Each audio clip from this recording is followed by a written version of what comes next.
สบายดีพี่น้องมื้อนี้เฮามาฮอนเมืองโคงน้อยหรือว่าบ้านโคงน้อยพี่น้องทางแวเขาโคงน้อยได้สิให้เบิ่งบรรยากาศเด้อตอนนี้น้ำท่วมเด้อพี่น้องเนาะเฮาสิให้ปิ่นกล้องมาเบิ่งทางภูเขานี่ก่อนเนาะอากาศเลยฮะยังสิเล่นอยู่บ่โอ้สิเล่นเอา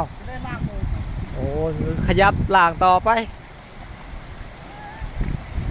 ป่าบรรยากาศพี่น้องเมืองโคงเสโดนมื้อนี้เฮาบ่ได้ส่งลูกค้าเด้อไปไทยมาลาวเฮาหยุดในบางก็วันนี้พักผ่อนมาล้างรถ มาล้างรถพี่น้องน้ำท่วมของเมืองคงสิโดนเด้อพี่น้องเมืองเด้อโอ้ยท่วมมักท่วมมาอีหลีพี่น้องเนาะเฮาหยุดก่อนเพราะว่าเฮาลูกค้าเฮาบ่พร้อมที่ไปไสเนาะเพราะว่าฝนตกแห้งน้ำหลายและก็ลูกค้าไปไทยมาลาวก็ยังบ่พร้อมก็เลยมาสังเกตการเบื้องหน้าเบื้องในก่อนพะยาบังก็มีโอกาสล้างรถเลยพี่น้องเนาะคิดสุดนี้นักพี่น้องเนาะนักแห้งชาวไร่ชาวนาหรือว่าเพราะว่าดาดำกำลังดำใหม่ๆมันมาดเนาะบางคนก็กำลังแล้วแต่โอ้ยแต่ต้นพี่น้องเนาะยังไงก็